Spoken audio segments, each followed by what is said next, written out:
Welcome back. We will continue from where we left off in the last episode. Hope you enjoy the show. And my question is the follow up to the Coimbatore movement and one before that, the 10 crore example. So, what you have described is the version of fire where you're not exactly retiring, but you're slowing down. And I don't know if 10 crore, the number that you quoted, is your number के example के लिए किया था. Question to It's you lower is than that. lower than that. अच्छा. So, question to you is, कि, and we've had a lot of these fire discussions in our previous episodes. After we've asked guys, what's your fire number? What's your fire number? And most of those answers, including ours, were with the perspective कि fire number मतलब एक बार वो हो गया, then you can choose to stop working. Not necessarily कि you will stop work. Right? If you don't earn Okay. 1 rupee after that, that's still all right. You can live and Sure. that money will hold you. How did you come to your type of lifestyle and your calculation of that number? If you could share that, that'll be awesome. Absolutely. So very simple. Excel is your best friend, right? Been a numbers guy for the last 20 years, right? And in fact, 4 years before that in engineering as well.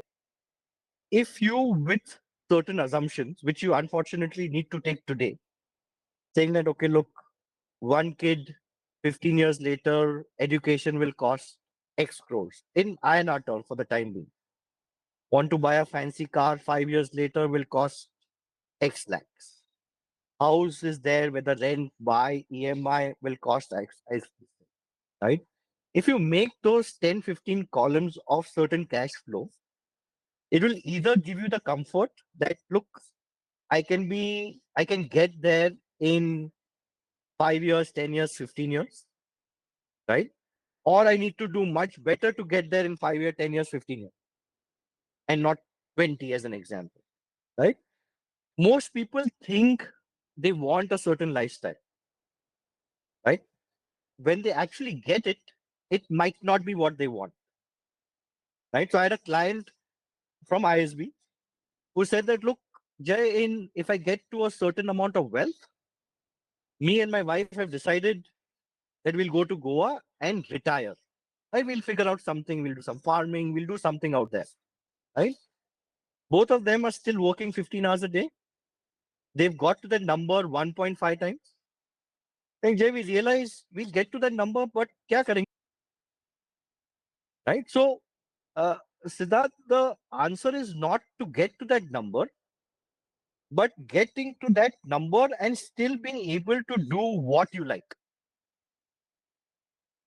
Right? So that might be working for a company which you enjoy on the tech side, as an example, might be travel, but still work 8 hours a day, right?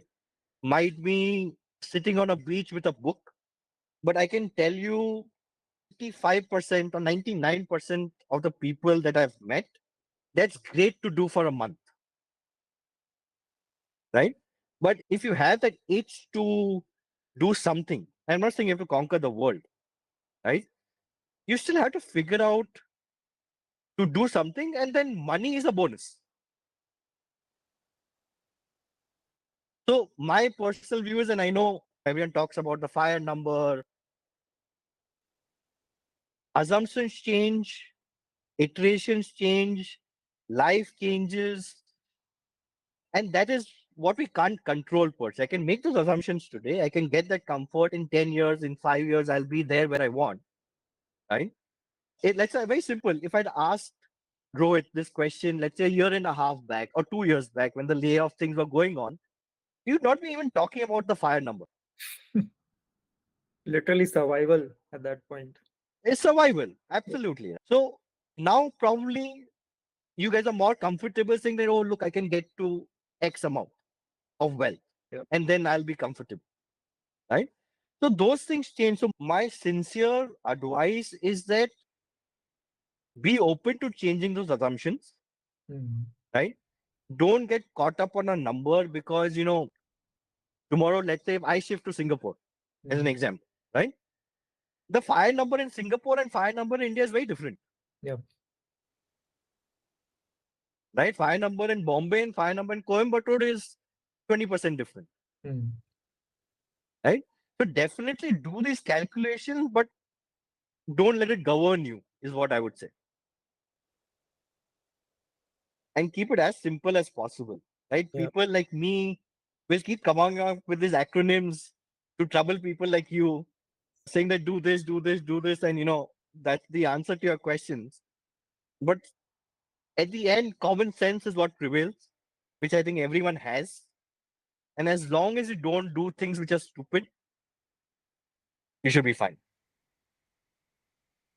Yeah, I love that. I think as we have more and more of these conversations, one thing that's becoming clearer to me is a lot of this financial independence and wealth and all. It's a lot more to do with your mind and your thought process and your philosophy than it has to do with like actual numbers or your bank balance or whatever number of properties and number of cars or whatever that you like your ideal life, right? Like it's a mind Yeah. game ultimately.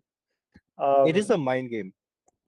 Can I interrupt you and give a very simple example? Today, if let me ask Siddharth, Rohit, obviously, this thing, but let me ask Siddharth. Siddharth, we've not met before, obviously, right? If I was to ask you 3 years back or 4 years back, and I'm assuming you make some investment somewhere or the other, Yeah. what is the return expectation for the next 4 years, right? What would your answer be? And as honest as you can. Yeah, I think 10 to 12% would have made me really We are at 20% today, approximately, give happy. or take, right? So that's 8 years combined return that you've got. Are you feeling much, much happier or नहीं 20 का 25 होना चाहिए था? Nothing like that. Unlikely, right? Yeah. Right? So that's the only point I'm trying to make, that, and Rohit, just to sort of iterate that, it's not the returns, right? It's just comfort that, look, what will enable me to sleep peacefully at night, people, and what can I play with and, do on a Sunday, which will not disrupt anything. It's not the 25%, it's not 12%, even if it's 10%, right? Nothing would change, right? So it's completely in the mind. As long as you can get to that base level of wealth, then we are all just greedy. And we have to determine how much greed we want. Mhm. And nothing wrong in that, right? But at some point we have to be able to say, and that's a struggle. It's a struggle for me also, right? Think that, look, 10 crores is good enough or 15 crores is good enough, right? Yeah. Can I just put that in a bank at 7%, 6%, whatever it might be, and live my life peacefully without worrying about the next meal Mm. or the next toys for my kid or the next vacation, Yeah. right?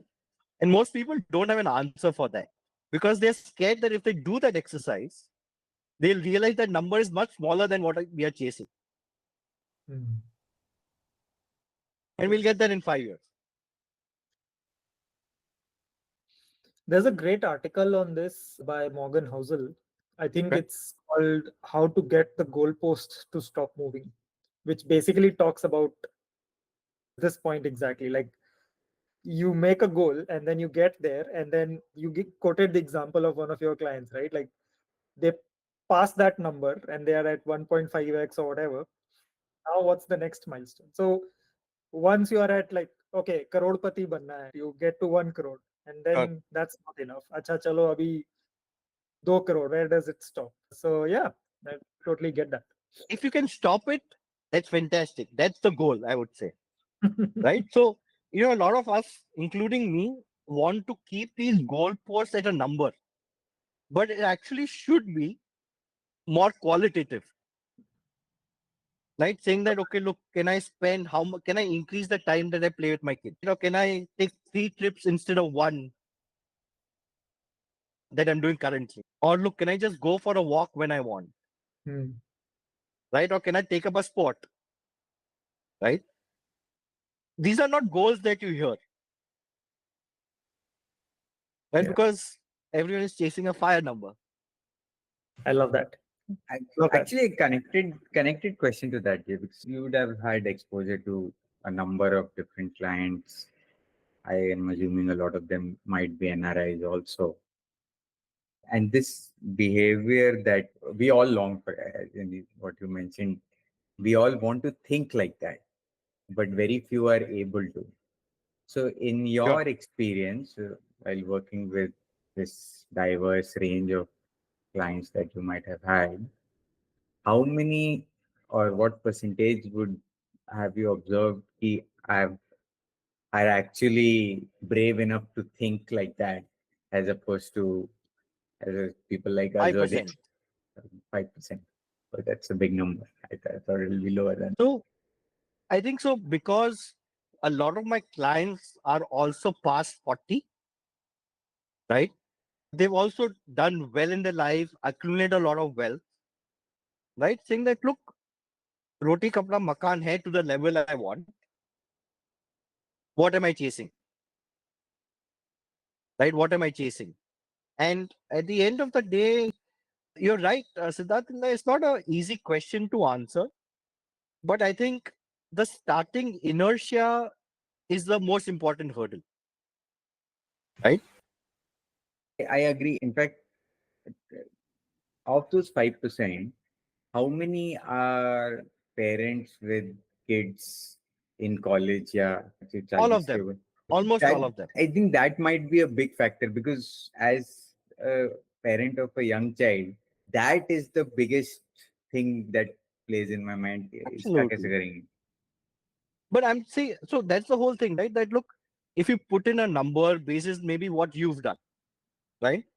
Now, if let's say you start thinking, oh, he has to go to NYU, where 10 years later, the $400,000 required is going to be $600,000, $700,000, right? You put in that number, you put a conservative estimate, right? On the upper side, obviously, right?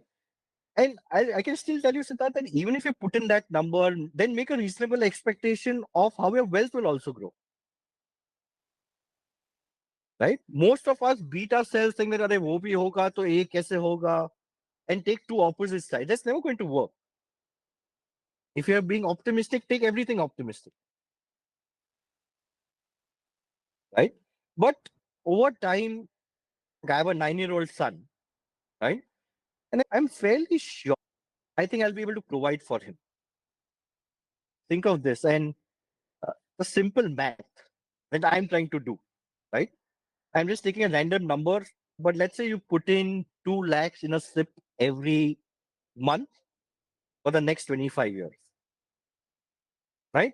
That's 20 lakhs, 24 lakhs, let's call it, a year for 25 years, right? That is, let's call it 5 crore, right?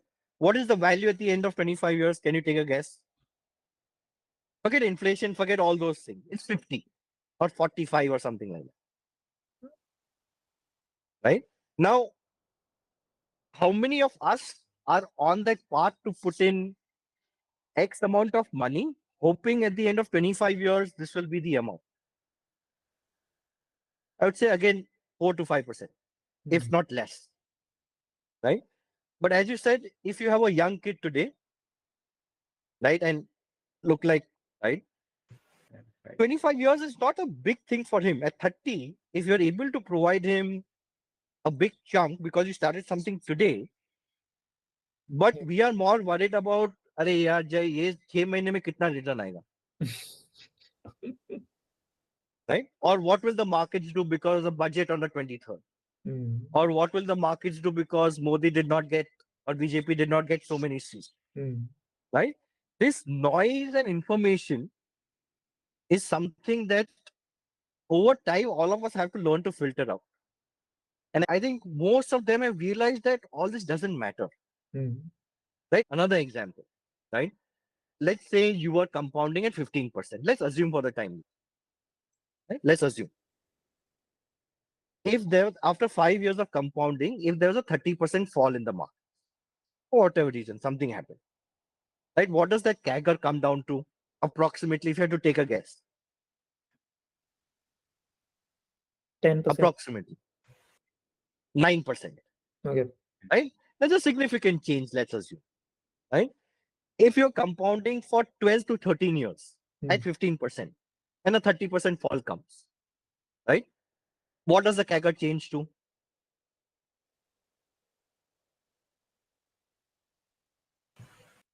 12%. 13.5%. Oh, wow. Yeah, exactly. So I'm saying, Didn't- Siddharth, you can, Yeah, just do the math, right? This is not me making up numbers, right. right? So the longer you are in the market, the less you're affected by falls, because you will say, boss, 13% is still a great CAGR number. I'm still doubling my money every 5.5 years. Sure, you might not be able to sleep on a 30% fall for that one day, but then you'll still see, अरे मैंने तो इतना डाला था, लेकिन it's still a significant amount. Yeah. Right? So while it's easy, obviously, to say have the 25-year vision, invest for 25 years, rarely people are able to do it.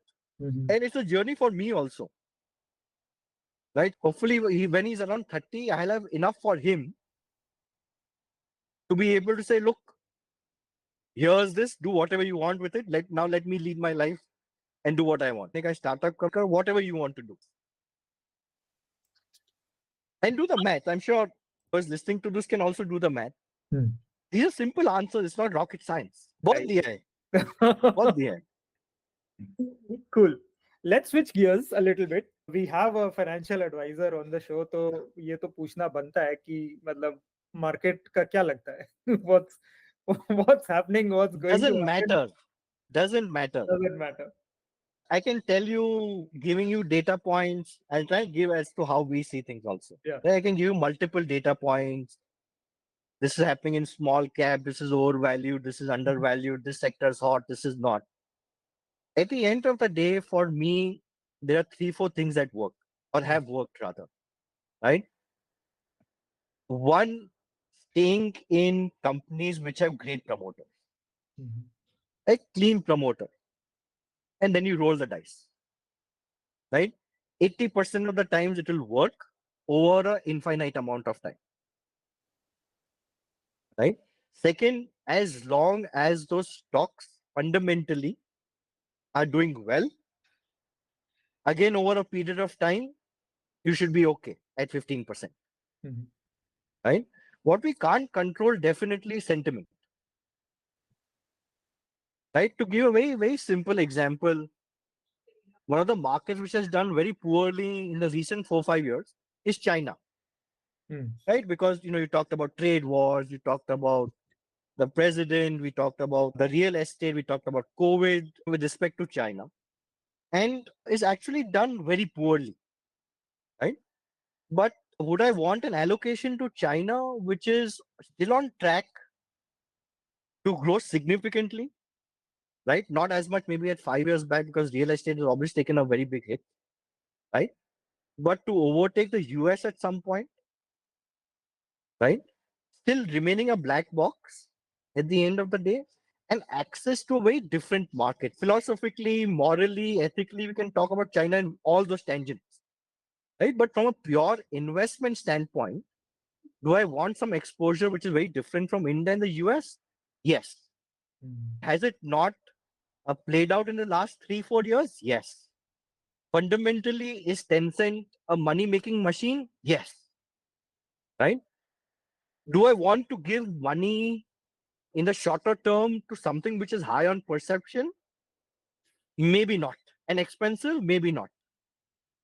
Right? Do I want to give money to a extremely profitable company whose perception, for various reasons, might change in the future? I'll allocate accordingly. And let's take the US tech companies as an example.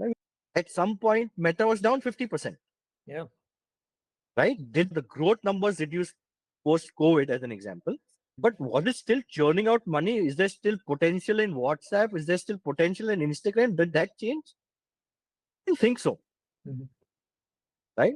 So my point is that As long as you are able to put money in decent promoters, as long as you're able to put money in good fundamentals, what the market probably does in the shorter run, in the medium term, is not in my control.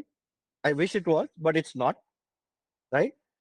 And hence, I have to prepare for something which is not in my control, right? So, do I have liquid cash at any given point in time to a certain extent, which I'm comfortable with? Yes. Do I have certain strategies which I think are defensive and I would change to a high risk if the markets were to fall? Yes. Right. Am I still keeping a pulse on everything that is going on in the markets? Absolutely. Do I react to it every day or every week? Absolutely not. Because the fundamentals are not changing. Right. So, Mark, when someone asks me market kya lagta hai, I said, I don't know. I wish I knew. Aapko kya lagta hai? Right? And because there's always an answer in the world that we live in on both sides. Yeah. People will say that yesterday I was with a bunch of friends. He's saying, Jay, silver is going to double in 6 months. Hmm. Right? Market will go to 27,000 in 6 months. I said, if it goes well and good, right? My stocks will give me that 15% over a period of time. Hmm. Right? And they might fall also. But am I comfortable with that? Yes, absolutely. Will I have an explanation for that 15% fall? Maybe not. But is the company still growing 15, 20%? Absolutely. Yeah. That's the company I want to invest in. Mhm. I have a tangential question on this, Jay. We have talked about stocks and mutual funds. What are your thoughts on real estate? Because we've had a lot of opinions on real estate, especially one of the recent episodes was pretty end. If you get a chance to watch it, I'll not muddle your context with that. ये आपको क्या लगता है real estate investment Sure. as an investment? So I think investment has an old world charm, right? For someone who's always had some farmland in tier 2 cities, in tier 3 cities, even in metro cities, right? Lots of redevelopment, etc. Right? There is always a chance to make money, right? In a city like Coimbatore, right? I can see it expanding, right? I can see rates are going up. I can see rents are going up. I can see yields are going up, right? But my view on real estate, and two, three reasons why. One, it's illiquid, right? I have never known someone when they've needed the money who've got out at a fair price. Because it is illiquid, it relates to at least my bias of being close ended. Mhm. And I can't sell it tomorrow, get money in 2 days or day after. In fact, SEBI is talking about a T+0 settlement Right. in a lot of stocks, right? So for me, that optionality of liquidity is extremely high, right? Second, as a diversification tool, let's call it for the time being, right? Very initially, I put in money in some of the REITs, right? Even before Embassy and Mindspace, etc. And this is in HDFC around 7, 8 years back, right? I've never come across someone who's had a diversified portfolio for an investment who's done well. What they say, Jay, look, I'd put in 100 units, right? That has become 400 in 10 years, right? And that's a 14, 15% growth from that time before, right? I think where the market has changed is that now, if Rohit is from Bhopal, as an example, right? Which are the 3 areas in Bhopal which are undergoing development? I need to be an expert in Bhopal in those 3 areas because I can see bridges coming, I can see a metro being made, I can see more connectivity to those areas and buy some real estate there, right? And unfortunately, unlike public markets, I can't research that online. Mhm. I can talk to 5 people from that area, batao kya chal raha hai, right? But I can call up the dealer of a Maruti and ask him that, look, how are the sales? I can go there I can measure footfalls, etc. fairly easily, right? So while a lot of people continue to make money in real estate, I think it's more focused in certain areas for you to realize that 15% now.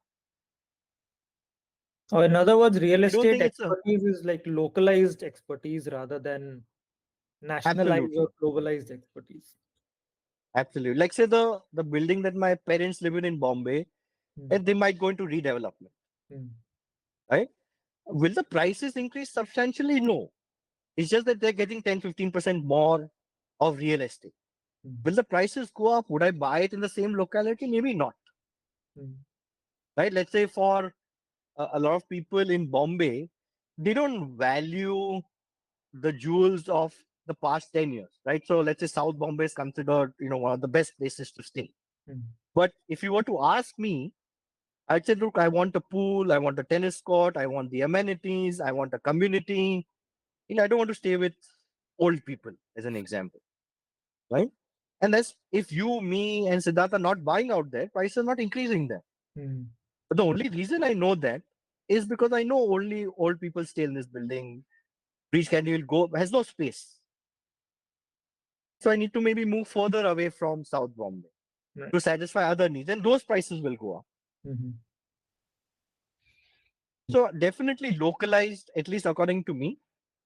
And for me, I've always maintained and learned my lessons in multiple hard ways and tuition fees is that do something that you understand to a decent degree, mhm, right?